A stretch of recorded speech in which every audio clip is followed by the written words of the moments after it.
Hi friends, it's Jennifer from Live, Laugh, Love to Read. Today I'm going to be doing a book review on Always Watching by Chevy Stevens. And I'm giving this book 4 stars. Really liked it. I have read other books by Chevy Stevens and this one was really good. So I'm going to read you the synopsis off my phone. She helps people put their demons to rest, but she has a few of her own.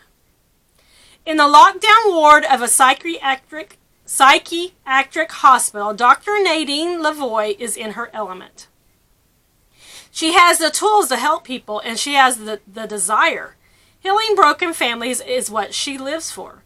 But Nadine doesn't want to look too closely at her own past because there are whole chunks of her life that are black holes. It takes all her willpower to tamp down her recurrent claustrophobia. And her daughter Lisa is a runaway who has been on the streets for 7 years. So, Dr. Nadine has severe claustrophobia and she doesn't know why. She has a bunch of memories that are missing and she has not figured out why she has claustrophobia. Her daughter, Lisa, is in her, early 20s, and she's a drug addict. So she lives on the streets, basically. And Nadine does go out to find her, takes her blankets, gives her food, and such, and keeps tabs on her. And if she can't find her, then she will ask people, hey, have you seen this woman? She shows her picture. Have you seen her? And is she okay? And all that. Yeah.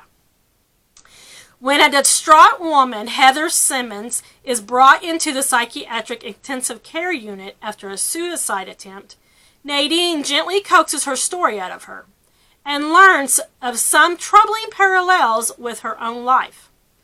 Digging deeper, Nadine is forced to confront her traumatic childhood and the damage that began when she and her brother were brought by their mother to a remote commune on Vancouver Island. So her mother at one point left their father, and this is in the 70s, moved to a commune where, were the hippies and free love, and they grew marijuana, and they all smoked, and they had this leader that they all did basically what he said. Yeah. What happened to Nadine while she was there? Why was their family destroyed? And why does the name Aaron Quinn, the group's leader, bring complex feelings of terror to Nadine even today? So when Heather, her patient, shows up, her and her husband have lived at the commune recently, and they left because Heather was pregnant. And in the commune, they believe that all the children belong to everybody. Yeah. So that's why they end up leaving. But Heather has a miscarriage. And now she is convinced it's because they left. And now it's her fault she had the miscarriage. So she has tried to commit suicide.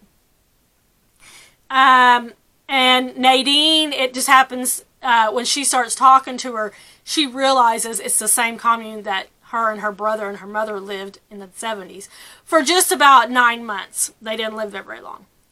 And then the unthinkable happens, and Nadine realizes that danger is closer to home than she ever imagined. She has no choice but to face what terrifies her the most and fight back. Sometimes you can leave the past, but you can never escape. Told with the trademark powerful storytelling that has had critics praising her work as gripping, jaw-dropping, and crackling with suspense. Always Watching shows why Chevy Stevens is one of the most mesmerizing new talents of our day. And I would agree. Like I said, I'm giving this book 4 stars. Like I said, I really enjoyed it. It kept me really interested. And they go back and forth from present day to the 70s for when Nadine lived at the commune with her mother and her brother. She was like 10 and 11 10 or 11, and her brother was like 16. And her mother got sucked in by this man and the community that they lived in.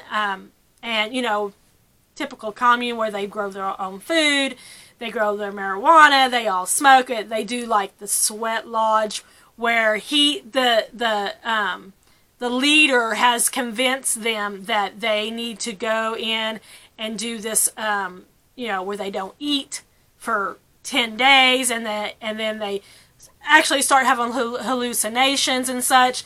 And yeah, her mother gets sucked in, and something happens to Nadine while she's there, and she doesn't remember it until later, and which links to her claustrophobia. So I thought it was really well written. And in fact, I have read other books by is it Chevy or Chevy? It might be Chevy. Anyway, I really like her books. In fact, I follow her on Instagram also because that's how much I like her books. So yeah, 4 stars. Highly recommend. Always watching. I actually bought this book for my Kindle because, like I said, I've read some of her other books and really liked them. And then when I seen this book, I just went ahead and bought it. And I think I paid like $8, which is very unusual for me to do. But, yeah, sometimes when I like an author and I can't find their book anywhere else, then I will do that. I did not look on eBay for this book because I was going on vacation and I wanted a book on my Kindle to, in case the other books I had on there weren't to my liking, then I knew this one would be. And that's basically why I paid up for it. Anyway, I'm highly recommending it. 4 stars. Always Watching by Chevy Stevens. And if you've read anything by Chevy Stevens, let me know in the comment section below what you think about her books. I think they're awesome. Yeah, so that's all I have for today. If you like this video, give me a like and a subscribe. And don't forget to check back because I have lots more videos coming up soon. Thanks, friends. I'll see you next time.